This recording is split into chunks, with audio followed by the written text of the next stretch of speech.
Olá, pessoal! Depois de muito tempo, cá estou de volta, quase um mês sem olhar para essa câmera e falar aí com vocês, mas estou de volta num lugar completamente diferente. Estou em Paris, na França. Vim para cá para o congresso do Colégio Europeu de Ciências do Esporte.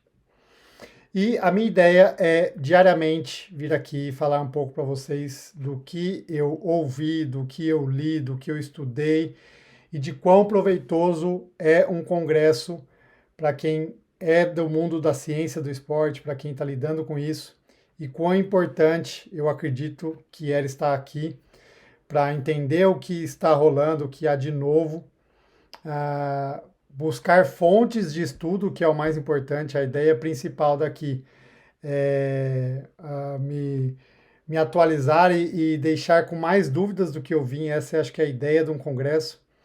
Então, vou tentar mastigar um pouco do que está rolando por aqui e levar aí para vocês. Bom, hoje, dia 2 de julho, segunda-feira, foi o primeiro dia. Na verdade, não é o primeiro dia do Congresso. O Congresso só começa na quarta-feira, no dia 4.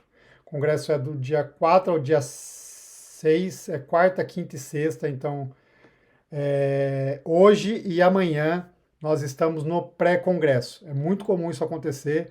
Antes de ter o congresso oficial, a gente tem algumas atividades e isso faz parte do que está rolando. Então, hoje, na segunda-feira, rolou um pré-congresso e nem foi no local onde será o congresso. O pré-congresso de hoje foi num lugar muito, muito especial. Eu acho que já valeu a viagem, já valeu toda a ideia de vir para o congresso, já valeu de ter conhecido esse lugar, um lugar chamado INSEP, que é um instituto francês de desenvolvimento da performance no esporte. Basicamente, é um local grande, muito grande, um lugar até meio afastado da cidade, da onde eu tô. Eu tô aqui perto do Arco do Triunfo, Torre Eiffel, o Louvre, enfim, as coisas aqui ficam mais ou menos perto. E eu tive que andar de bike 1 hora até chegar nesse lugar, um lugar bem bonito. Tem um parque gigantesco, é perto do zoológico aqui de Paris. E lá tem esse INSEP, que é um local gigantesco, bastante grande, tem bastante infraestrutura e é onde muitos atletas da seleção olímpica francesa moram. Então, é um local que, para vocês terem uma ideia do tamanho, comporta 500 atletas e tem bastante gente morando lá, não só da seleção olímpica, como da seleção paralímpica francesa. E é o local que eles moram ou dormem, porventura, quando fazem alguma. Quando as equipes vão para lá para treinar. E tem uma estrutura gigante de treino, de testes, avaliações e de ciência. Então, não consigo nem pensar em algum lugar no Brasil que tenha isso, porque eu acho que na verdade não tem um lugar como esse. O que eu penso que talvez seja um pouco próximo seja o NAR, Núcleo de Alto Rendimento, lá em São Paulo, que é um local privado, que tem um espaço para alguns treinos, algumas avaliações, mas talvez o NAR seja 1/10 do que eu vi aqui. Então não é só alguns esportes, são 26 modalidades esportivas. Então tem, pô, todas as aquáticas, todas do atletismo, na bike tem um velódromo, tem todas as lutas, todas, que mais tem? Rugby, puta, tem muita coisa, muito legal ver tudo isso. E não só por conta dos treinos, mas também imagina um local onde tem atletas de alto rendimento, onde cientistas do esporte também trabalham. Então, é lá nesse INSEP que muita literatura, muita ciência da França em alto rendimento é produzido, e os atletas estão servindo como referências para esses estudos e, obviamente, isso melhora e muito a performance deles. Então foi muito legal conhecer, a gente deu uma volta, conhecer alguns laboratórios e tem coisa muito, muito à frente do que a gente imagina. Então, para vocês terem uma ideia, hoje a gente conheceu uma sala de climatação para altas temperaturas. Então, os atletas treinam, eles fazem protocolos de altas temperaturas, muito legal. Conheci também as estruturas de piscina, o velódromo, a parte do atletismo deles é gigantesca e muito bonita, muito boa. As lutas, eles têm uma tradição muito grande no judô, enfim, muito bonito. INSEP, que sonho, quem sabe isso aconteça um dia no Brasil, um local aí para unir treinos, ciência e saúde, sempre voltado aí para performance e busca por medalhas. Ano que vem Paris recebe os Jogos Olímpicos, então eles já estão respirando, já estão fazendo muita coisa para isso. Bom, falando um pouco desse INSEP, como eu disse, hoje foi um pré-congresso, então a gente não teve uma agenda ampla de aulas. Isso vocês vão ver ao longo dos dias, que a partir de quarta eu preciso escolher a aula que eu vou, porque tem muitas opções. Hoje e amanhã são específicas, amanhã até tem um pouco mais, tem algumas aulas simultâneas, então eu tenho que acabar escolhendo, mas hoje era uma programação única. No período da manhã, rolou um seminário de um grupo de estudo chamado Exercises Medicine, é um grupo mundial. Isso foi uma ação inicial do American College of Sports Medicine, então o grupo americano criou esse grupo de estudos chamado Exercises Medicine, que basicamente estuda e busca prover a questão da atividade física como medicação. Então, a ideia é estudar e promover a atividade física como prevenção e tratamento de doenças crônicas. E esse Exercise Medicine agora já é mundial, então a gente tem Exercise Medicine aqui na Europa, e aí foi esse encontro de algumas autoridades desse grupo. E aí também tem de cada país tem esse seu grupo de estudo. E aí eles sentaram hoje pela manhã para discutir alguns fatores relevantes. Foi muito legal. Não é a minha área de expertise, mas eu aproveitei para ver a situação e ter algumas ideias, enfim, ficar ouvindo ali, bebendo da fonte de quem está à frente de organizar isso. Pontos relevantes que foram levantados é a questão do aumento e a alta taxa de sedentarismo e de inatividade da população. Lembrando que há uma diferença entre sedentarismo e comportamento sedentário ou inatividade. Então, sedentarismo é uma doença que abre portas para várias outras doenças que podem levar a óbito ou alguma comorbidade mais severa. Então, quem sofre da doença chamada sedentarismo é um indivíduo que não consegue fazer mais do que 150 minutos de atividade física moderada ou vigorosa por semana. Ou seja, quem não faz exercício físico programado 2 horas e meia da semana é sedentário, sofre dessa doença. E o sedentarismo está ligado com diabetes, hipertensão arterial, câncer, depressão, várias outras doenças que eu posso ficar aqui citando, são mais de 26 doenças que o sedentarismo causa. Além disso, tem a inatividade ou comportamento sedentário, que é um tipo específico de comportamento dos indivíduos que fazem ou que passam a maior parte do tempo parados. Então, ficam na frente do computador, se locomovem só de carro, só de elevador, procuram ou andam muito pouco. E isso é uma coisa, agora veio à mente, um estudo muito legal, ou uma discussão muito legal, que um alemão trouxe, um alemão que eu vou falar já um pouco dele, que na época dos neandertais, estimava-se que o indivíduo ele caminhava por semana 42 quilômetros ou 45 quilômetros, e hoje em dia a gente tem boa parte da população mundial que caminha menos de 500 metros. 500 metros é um número bizarro, mas que foi levantado. Então, esse comportamento inativo é algo que eles também querem combater.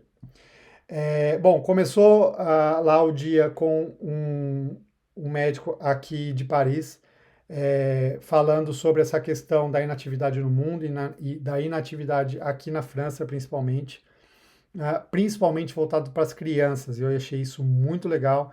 É, o sedentarismo ele cresce muito entre os adultos, mas ele cresce ainda mais rápido entre as crianças e adolescentes. Então, existe muita criança e muito adolescente sedentário e começou-se uma discussão de quão mais negativa é essa questão do sedentarismo entre crianças e adolescentes, já que uma doença na infância e na adolescência pode ter complicações muito mais graves, porque serão carregadas por muito mais tempo.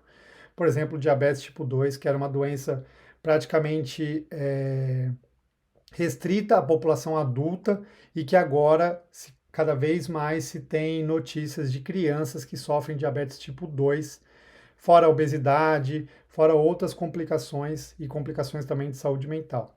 Então, ficou-se essa discussão e principalmente do que pode ser feito para aumentar a atividade física entre as crianças e os adolescentes. Então, a questão de aumentar as horas de atividade física na escola. Então, essa questão do sedentarismo de 150 minutos por semana é para adultos e se falou hoje na ideia de que toda criança precisa se movimentar, precisa fazer atividade física 1 hora por dia. Então é bastante coisa, são 7 horas por semana, ou seja, 420 minutos por semana. Então, 150 para adultos, 420 para criança, é bastante coisa. Então, essa foi a discussão desse francês, ideias bem interessantes de não só trazer a educação física, né, atividade física regular no horário, mas também tornar as crianças mais ativas na escola. Uma segunda aula muito legal foi de um alemão desse que eu falei da questão da caminhada, que trouxe a questão da mobilidade e a questão das funções das políticas públicas para tornar a população mais ativa. Então, políticas públicas voltadas para cidades que são cidades ativas, e falando especificamente sobre malha urbana e malha de transporte, principalmente a questão de estimular bicicletas, ter uma via para bicicleta específica, a questão de estimular a caminhada e estimular a atividade física em parques, e levar a atividade física para as populações. Isso foi muito legal, a questão de levar e promover ações para que as pessoas que estão de fora da atividade física consigam entrar. Então, esse foi um ponto bastante relevante. Houve uma discussão ali, até com participação da plateia, alguns outros especialistas, no sentido de que eles acham, e eu acho que para mim também faz total sentido, que a gente fica muitas vezes discutindo as questões da atividade física, quem já está fazendo, mas a gente esquece que a maior parte da população não está fazendo, está fora desse grupo, e aí o que estimular e o que fazer para colocá-los dentro e aí minimizar os riscos de problemas e tratar o sedentarismo como deve ser tratado. Muito legal, foi muito boa a discussão, me abriu a mente. Eu trabalho até, óbvio, com promoção de saúde, atendo pacientes que são sedentários e querem sair do sedentarismo, mas não é o meu know-how aí a questão das políticas públicas e as políticas de organização. Feito isso, saí para nadar na hora do almoço, voltei à tarde, aí sim, para uma sessão que me importa muito, ou que me chama muita atenção, que eu gosto muito, uma sessão sobre esportes de elite, elite sports. Então, discussões voltadas para alta performance, voltadas para atletas olímpicos, atletas de alto rendimento. Uma primeira aula muito, muito legal de uma médica francesa que mora lá em Nice. Ela é médica da equipe da Orbeia de mountain bike, falando um pouco sobre o asma, broncoespasmo induzido pelo exercício em atletas. Foi uma aula bastante reveladora. Vou tentar dar uma situada em todos. Tanto asma como broncoespasmo induzido pelo exercício são doenças que causam uma diminuição da capacidade ventilatória, da capacidade de respirar do atleta. Então, asma é uma doença crônica, que pode ser desenvolvida na infância, na adolescência ou às vezes até na vida adulta. e aí o indivíduo tem alguns gatilhos, algumas questões que fazem com que haja uma reação alérgica nos brônquios, bronquíolos, ou seja, há uma obstrução da via aérea, isso dificulta a entrada de ar. O indivíduo tem que fazer muita força para respirar, e mesmo assim, às vezes, não consegue ter a capacidade ventilatória de um indivíduo que não tem asma.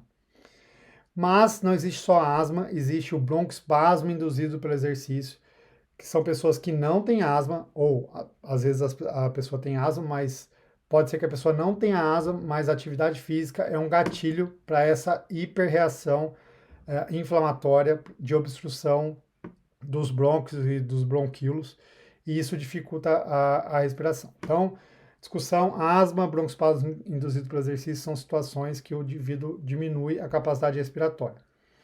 E aí ela começou a discutir a questão do tratamento, e aí a gente tem uma gama de tratamentos. Basicamente, o principal método utilizado de tratamento são as bombinhas de beta-2 agonista de curta duração, salbutamol, que é aquela bombinha que o indivíduo usa antes de praticar atividade física. Existe os beta-2 agonistas de longa duração, que são medicações mais de uso crônico, de uso contínuo, e os corticoides inalatórios. São essas três que ela discutiu. Depois tem a questão dos corticoides via oral, enfim, aí não entramos nesse mérito. Mas o que ela quis trazer, e eu achei isso fantástico, foi a questão de que tanto o beta-2 agonista de curta, então salbutamol, como o beta-2 agonista de longa, eles não melhoram a performance esportiva de quem não tem a doença. Isso é muito legal, porque a gente tem esse conceito errôneo de que o indivíduo que não tem nenhum problema respiratório, se ele usar o beta-2 agonista, se ele usar a bombinha, ele vai abrir mais o pulmão e isso vai trazer performance para ele. Isso não vai. Ela provou com estudos robustos de que os indivíduos que sim, têm asma, têm broncoespasmo induzido pelo exercício, eles têm uma capacidade diminuída e quando eles fazem uso, eles igualam aos indivíduos que são saudáveis, que não têm nenhum problema de saúde. Isso é muito legal, isso traz uma discussão grande sobre a questão envolvendo essas medicações serem consideradas doping em altas doses, enfim, aí começou-se uma discussão que é muito mais específica e não vale muito a pena trazer para cá, mas algo interessante é que se você tem algum problema respiratório, vale a pena investigar, ver se você tem alguma restrição. Caso você tenha, tem um tratamento que não é nenhum bicho de sete cabeças, mas é importante ser tratado para que você iguale aí as questões e que você não use demais, apesar de que até inclusive foi uma questão que eu discuti e levantei para discussão sobre o beta-2 agonista de curta, essa bombinha, ele tem um aumento da frequência cardíaca, e se esse aumento da frequência cardíaca não traria prejuízo para a performance. Isso também não tem nenhuma comprovação, então ele não melhora, mas também não piora, ou seja, só é indicado o uso para quem realmente tem a doença. Legal isso porque tem essa questão de todo mundo é asmático no esporte profissional, por isso que usam a bombinha é doping e melhora. Não melhora. Achei bem legal esse ponto. Segunda aula foi sobre uma aula bastante específica, vou só passar um apanhado geral, foi sobre osteoartrose em atletas que têm bastante movimentação de quadril, então osteoartrose de quadril e de joelho principalmente.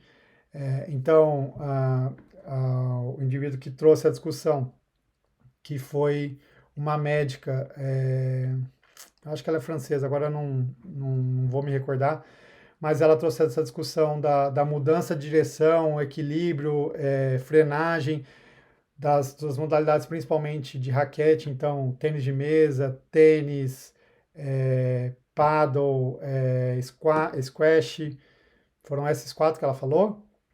E badminton, essa questão de mudança e de força e de o famoso pivot shift, né, a mudança do eixo, como isso é prejudicial para o quadril e para os joelhos. E ela falou, inclusive, de osteoartrose em atletas jovens, casos raros de osteoartrose, que o indivíduo tem que colocar uma prótese. e quão colocar uma prótese de quadril, uma prótese de joelho impacta diretamente na performance em alto rendimento. Então, ela deu exemplo de um atleta de esqui, de snowboarding, que teve uma osteoartrose de quadril e teve que operar. Não, desculpa, uma osteoartrose de joelho, o de quadril é o outro, o exemplo que ela deu, já vou falar. Uma osteoartrose de joelho, teve que operar o joelho e não conseguiu voltar em alto rendimento, teve que se aposentar. E um table tenista, é um tenista de mesa, um jogador de tênis de mesa, teve uma osteoartrose de quadril e com 26 anos colocou uma prótese e aí conseguiu voltar em alto rendimento, não no nível que ele estava, mas conseguiu voltar em bom rendimento. E aí houve uma discussão das diferenças entre as questões, principalmente envolvendo os traumas intensos do snowboarding comparado ao tênis de mesa. E por último, nessa sessão, rolou uma aula de movimento, uma aula da ciência do movimento. Tem bastante gente estudando biomecânica. Aqui na Europa é uma linha muito grande de estudo de biomecânica. E aí uma francesa, que depois eu até conversei, uma pessoa muito legal daqui de Paris, falando sobre as interações da raquete, peso de raquete no tênis. Eu tenho pouco conhecimento sobre isso, é legal o assunto, muito interessante, de peso de raquete e ativação da musculatura do antebraço, do braço e os rotadores, enfim, bastante interessante, mas algo bastante específico que não tem muita questão prática do âmbito, do ponto de vista de quem não trabalha com isso ou quem não tem interesse sobre o assunto. Depois dessa tarde, começou a última parte desse dia, que foi voltada ao sono. E aí, acho que é ainda mais meu interesse, eu tenho muito interesse em sono, sou um estudioso do sono, um apreciador dos benefícios do sono na performance esportiva. Rolou um workshop, praticamente, um showroom, que basicamente o diretor do INSEP responsável pela essa questão do sono, então imaginem, esse INSEP eles têm vários diretores ou várias frentes, e uma dessas frentes única e exclusivamente cuida do sono dos atletas, e aí a gente teve uma aula com ele, e ele mostrou um quarto do INSEP. Imagina que legal isso, como isso é rico. Então eles têm um quarto conceito, e eles mostram ali como é que o atleta é recebido e como eles cuidam do sono dos atletas. Dos parâmetros mais interessantes, primeiro, eles têm um colchão especial, eles produziram junto com uma fábrica de colchões aqui na França, um colchão específico que tem uma espuma diferente, e no meio dessa espuma onde o corpo fica tem uma base mais fria, de um material mais frio, que troca calor com o corpo do atleta. Então o corpo do atleta ele resfria o corpo do atleta, e isso deixa na temperatura ideal, além dessa base mais fria, ela ser mais moldável ao corpo do atleta. E aí eles têm agora desenvolvendo alguns estudos relativos à espessura desse colchão, conforme o peso do atleta, conforme o jeito que esse atleta dorme, se ele dorme de bruços, se ele dorme de lado. Olha o nível de precisão disso. Além disso, todos os dispositivos que eles contam para monitorar o sono dos atletas. E esse foi o principal tema discutido na aula. Então, aqui, lá no INSEP, né, aqui na França, aqui em Paris, eles usam um actígrafo, ou eles não sempre, não todos os dias, mas eles monitoram o sono dos atletas frequentemente através de um negócio chamado actígrafo, que é um relógio, algo que os atletas colocam no pulso, e aí quando eles vão dormir, eles apertam um botão, ou seja, eles ligam o aparelho, e o aparelho tem um acelerômetro, tem vários parâmetros que medem ali movimentação e consegue estimar a questão das fases do sono. Além disso, eles usam a polissonografia, que é o padrão ouro que também usamos no Brasil, mas aqui eles têm uma polissonografia portátil. Então, como eles estão todos dentro do instituto, eles podem montar o paciente. Então, a polissonografia um exame que exige cabos na região do couro cabeludo. Então coloca alguns eletrodos no couro cabeludo, mas como eles estão aqui, eles conseguem montar o paciente, conseguem colocar o aparelho, o atleta dorme na cama que ele está acostumado, e aí eles têm um parâmetro importante. Um outro método de teste ou de avaliação eu não conhecia, conheci hoje, achei animal, chama-se DREAM, DREEM, DREAM. Procurei na internet, é bem legal. Basicamente é uma base, como se fosse uma faixa, que ele tem uma precisão razoável comparado à polissonografia. Então ele é um polissonógrafo com menos precisão, e também precisa de menos aparato para ser feito, mas que tem boa acurácia segundo os estudos. Ele mostrou os desenhos da arquitetura do sono bem, bem interessantes. Discussões. A gente discutiu a questão dos wearables, então dos relógios, Garmin, Polar e todos os outros que medem sono, do Oura, do Whoop, e o que foi levantado foi que eles são bons dispositivos para medir tempo total de sono e despertares noturnos. Eles estimam a questão da arquitetura do sono, então quanto tempo você ficou em sono REM, quanto tempo você ficou em sono profundo, mas isso não é muito acurado comparado aos mais sofisticados, aos métodos mais sofisticados. Além disso, a questão falou da importância da higiene do sono, então todas essas questões de manter a rotina de sono, então tentar dormir sempre mais ou menos no mesmo horário, de temperatura corporal e temperatura da sala ou do quarto que você vai dormir, de 18 a 21 graus, o tempo total de sono, e eles falam de 9 a 10 horas para os atletas de alto rendimento, eles buscam lá dentro do INSEP estimular 9 a 10 horas, evitar café depois das 2 da tarde, evitar treinos noturnos, e evitar refeições copiosas 3 horas antes do horário programado para dormir. Muito legal, se falou aí de um trabalho que eles estão fazendo para Paris 2024, de tentar uma eficiência de 85% na qualidade do sono dos atletas, então é muita coisa, um target bem alto, e eu perguntei ali depois no final se eles estão conseguindo inflectar, que tem, óbvio, tem alguns atletas e algumas equipes que são mais difíceis, e ele falou do comportamento de equipe, é um negócio muito legal. E eles estão principalmente voltando ali os olhos para a natação, porque a natação vai ser muito de manhã, e tem uma questão da natação envolvendo ali o power nap, né, os cochilos durante o dia, que também são bastante relevantes. Era isso, falei demais, quase 30 minutos. Amanhã eu volto com o segundo dia. Amanhã tem os trabalhos que estão sendo feitos para a Olimpíada, no ano que vem aqui.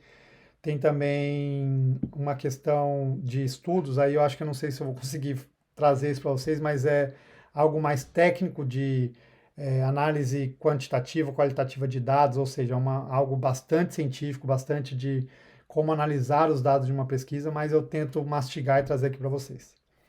Fechado? Eu continuo treinando aqui, hoje eu nadei, andei de bicicleta absurdo, amanhã eu vou correr, vou nadar, vou pedalar, enfim, fazer tudo e trago as novidades para vocês. Se liguem todos os dias, vou tentar postar aqui todos os dias no YouTube.